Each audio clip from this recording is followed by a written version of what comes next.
Hello there, welcome. It's not another added on to Popsy's further returns and stuff.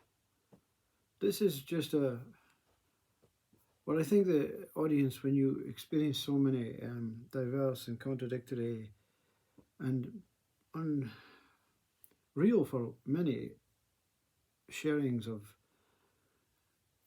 beyond mind experiences, which kind of separate you from the rest of the world because the rest of the world are still working away with what they have in their mind based ideas of improvements and creations and all that stuff.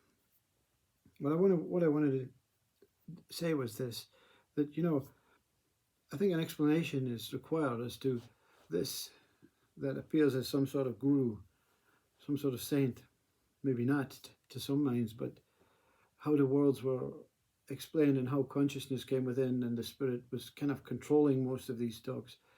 That I still am a person now and have to just fit into this world. And that's not a problem because your mind is fresh, clean, and it's able to maybe take up some interests in the world. But right now it's kind of difficult. But I think I just came on to make a short explanation that my name is Graham and I come from Scotland, and before any of this took place, everything was an egoistic version of me and the world and me and my family and me and the job and me and the car, and something majorly traumatic. And many people say it's just enlightenment is just a shift in the chemicals of the brain and all the serotonins and stuff. And I have a great admiration for Deepak Chopra, who was kind of leaning me to that side, but now is really coming back to the side that one really thinks is the true side. It is a scientific spiritual quest that we are here as whatever we are here as, form or whatever you want to call it. And it is really down the scientific spiritual route that truth will really be discovered. Religion plays a very small part as it announces itself through little individual parables from Christ and Buddha and Lao Tzu and the Upanishads and the Vedantas and Sufis and all that stuff. Everything plays a part, but it is a spiritual and scientific quest that we're on. And it's a contradictory journey because Graham, that person that was quite content with life, only raised one major problem. Wanted to transform or to grow or to be successful, whatever way you want to call it. There was a need to expand. And this consciousness said, no, you cannot expand in your body. You cannot expand in your mind. That what you truly are is already fully expanded. So what it is, it's a return to the original self, to experience yourself as that fully expanded universal plane that we all are. Each one of us is a microfiche of the same universe.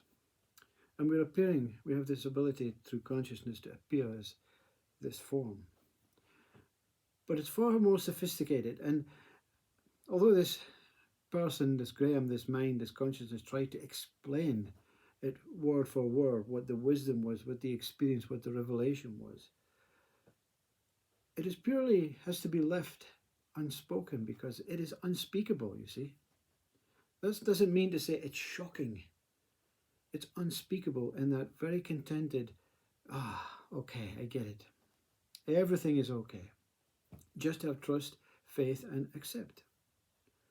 So now all I wanted to say is this Graham has returned to this life, and this enlightenment is still, it lives, it still exists, and there is a person now trying to regain interest, trying to regain a connection with the human ego world.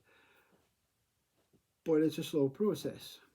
And I now see it as many people also have said, that enlightenment is a kind of illness.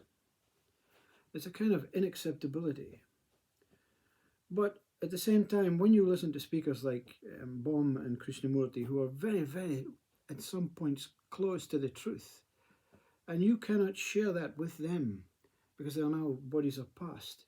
And anyway, would they believe a simple Joe Bloggs guy with no qualifications, with no CV, with no experiences with philosophy and universal holograms and quantum physics and meta stuff? You're just a you're, and why would you take on ownership of any single mind's views? It appears as though it's the mind's views, but the consciousness and spirit. One thing I can say for sure is, whatever the spirit is completely transfixed to every living thing, and it's within every living thing, and it's there just as a guard, just to protect. And this one protected this one, and it took it back to life and regained its joyful, blissful state, and back, fortunately back and alive, and really appreciative for the simple and the basic things like breath. I so love the shaman.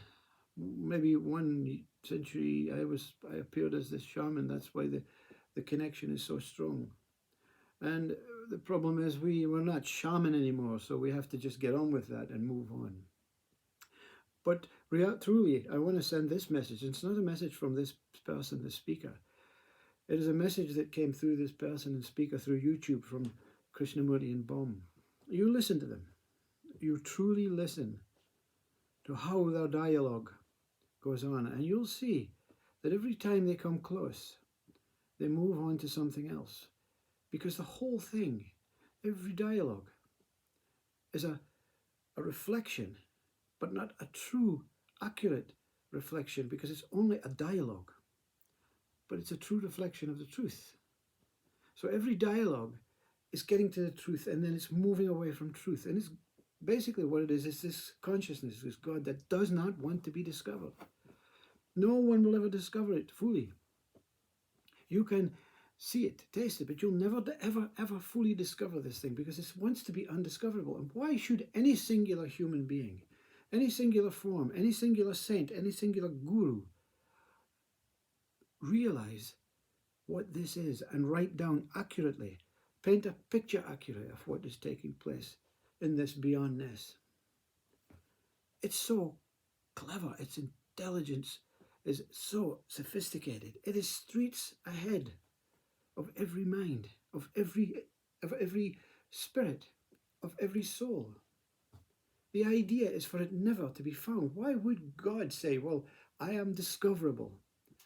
Because once you're discoverable, you become cheap. Once you discover God, you want to find something else. You see? Another dialogue, another movement. And what, for the human, for the person, for the Graham, is just be in the dialogue. Don't be part of it. Don't be the one that dictates. Don't be the listener. Don't be the speaker. Don't be the learner. Don't be the interested party. Don't be the non-interested party. Be in the whole dialogue. Because the whole of life is a dialogue. And it's humans that we perceive that the story is really so important. It is about how we go on in life, how we do things, what we're meant to do, where we're meant to be, how God would like us to be, how religious should be in our life, how spirituality should be in our life. But it's none of that. We are the life. We are being life. Being life. And that's the most contented, everything is okay statement to make, because when you are life and you're flowing with life, and we've all experienced it in little bits and pieces, but enlightenment allows you to experience it permanently. A permanent movement, a permanent moving, a permanent emotional sensory activity, a permanent essence of your true state. So when that moment comes that you experience that contentedness, that's what it is for us all the time. But we have developed something that overlays that, supersedes that, masks that way.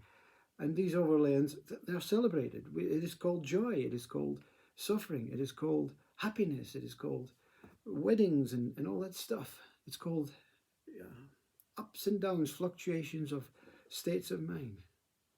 But we're much deeper than that. So anyway, that's long enough for the upload speed and all that stuff where I live.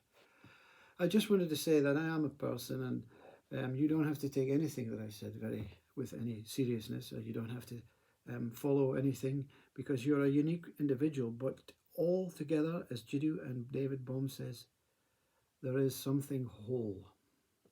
And in this whole, you'll find where you truly, truly dwell. You don't dwell as the individual alone, you dwell as the whole alone. The whole alone. How can that be? That's maybe another discovery for you.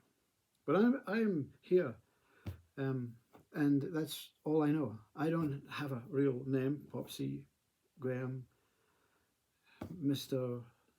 Fife, whatever it is. I don't really see that as a problem anymore. It's just something that is moving. I don't perceive to know anything, and that is a joy, because now the mind can start maybe truly learning, truly becoming that adult from the child that we become. But my gratitude to Christ and Buddha and consciousness and all the speakers on YouTube, thousands of speakers, and every single one that has remained loyal and supported family-wise when they think you're demented, they think you're Alzheimer's, they think your eyes are wide open and that you've disappeared, you are lost, and they don't know the truth. You don't tell them the truth. I'm sorry I shared some of the truth with you, but you find your own truth. You find what you are and where you should be. I'm not going to bother you anymore, because I wanted to say that because I wanted to see you in a proper environment with proper clothes on and proper stuff around me, so that you realize that yes, it's great to have 7-9 years of absolute bliss.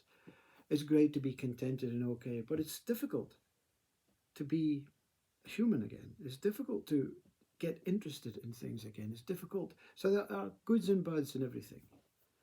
And the goodness for me is it was 9 years or 7 years or even 5 years, I don't know how long I've been in YouTube, of getting it off my chest, of consciousness getting off its chest, or Christ getting it off its chest, so that it continued to spew out the speed of life, because that's a speed of life. The speed of life is movement, and it's not time or anything based. It is emotional movement. It is a response to the life. It is a response to the body and the space responding to the body. It is a response to the laptop and the electricity that controls it, that response, that togetherness, that oneness that we all are. All you do is you see that everything is one. The laptop, the device, the space, the mountain, the chair is all one. And you happen to be inclusive of that one. But anyway, I'm getting deep again. I'm so happy for you all. I'm so really happy for you, and I wish you all the very, very, very, very best in your life, and that you find the celestial gem that you already are. I love you so much, and I'll maybe see you around sometime. I don't know. I don't know. Namaste all. Thank you. Goodbye. Farewell. I love you.